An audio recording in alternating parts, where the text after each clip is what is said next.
Cauliflower. How do you use cauliflower? So I love cauliflower. I am very used to having cauliflower curry, cauliflower rice, and also the other, I suppose, food I make with cauliflower is cheesy cauliflower. But in the winter, I love soups. Soups or warming foods, heated, foods that warm your system. So there's something called agony or the digestive fire, and we all know how important our digestive system is. And what warming foods do, or your hot soups, your hot foods, they're great for that agony in the winter, because in the winter it gets colder, it gets cooler, and we want foods that are warming. Warming foods also support even women with thyroid issues or men with thyroid issues, because during winter your thyroid can slightly sort of struggle a bit trying to keep producing enough thyroid to keep you warm, to keep your metabolism up. Okay, so what is it about cauliflower? It's got fibre in, it's got vitamin C in, it's rich in folate. And if you think about the fibre is brilliant for feeding the microbiome. And when the microbiome is fed, the microbiome can make other food for our own bodies. It can help regulate blood sugar. It can help aid in the prevention of cancer, like colon cancer or bowel cancer. So these fibre-rich vegetables in season are great at this time of the year. So I'm going to show you how I'm going to make this cauliflower soup. You definitely need harissa paste, which I love because it's spicy. It's got chillies in there. It's also got your coriander. It's got cumin, oil in there, and also a bit of the like vinegary kind of taste. So it's quite spicy, but also not too spicy. I've got flaked almonds, and the flaked almonds I'm just going to roast at the end and then put them on top, and they give it a bit of a crunch. And also, of course, coriander. So I've got dried coriander here, ground dried coriander, and cumin, and of course salt and pepper, and olive oil. You don't have to use olive oil, you can use coconut butter, you can use butter, completely up to you. So I will show you what it looks like once I've made it. I'll also, we'll post a recipe for you how you can make it at home, but it's so easy. All you need to do is warm up some olive oil or whatever fat you're going to use, and then to that fat you add your cumin, your coriander, and your harissa paste, and you fry that a little bit.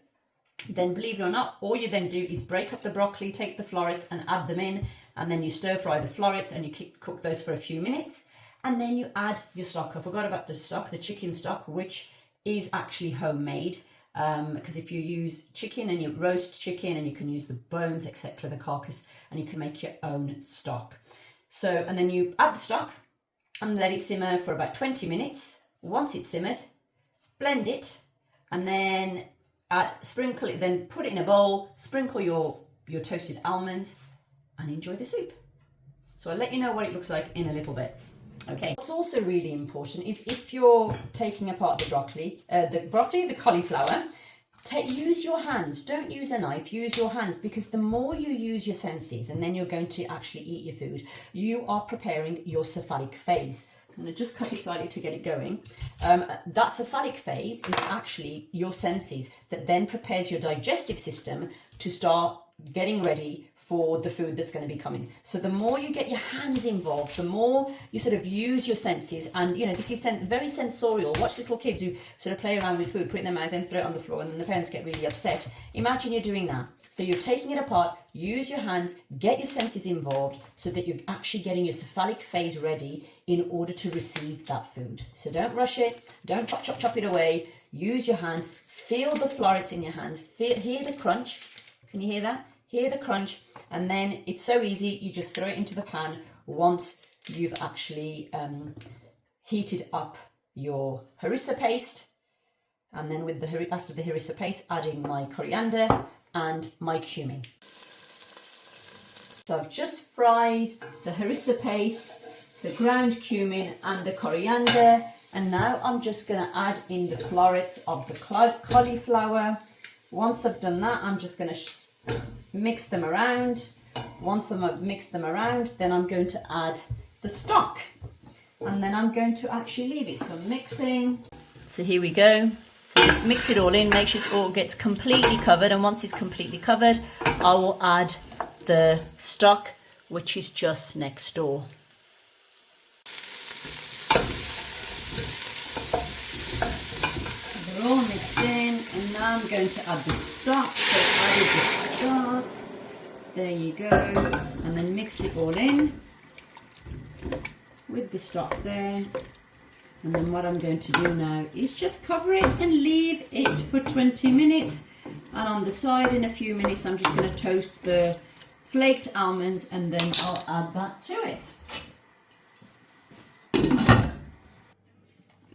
This is where I use this book a lot, and this is where I get my chicken stock recipe from. And then you have to, I say you have to have your toasted almonds. So sprinkle on some toasted almond of test. So I think I might need black pepper actually before I even try both.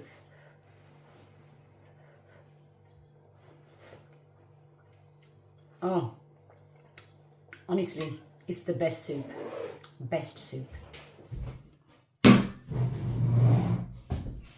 Challenge. Let's see what it tastes like. So you have to have the flaked almonds on this soup.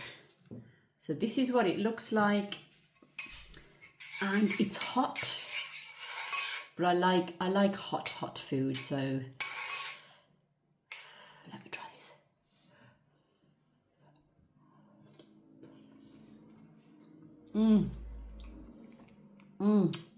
It's delicious. It's delicious. Try it.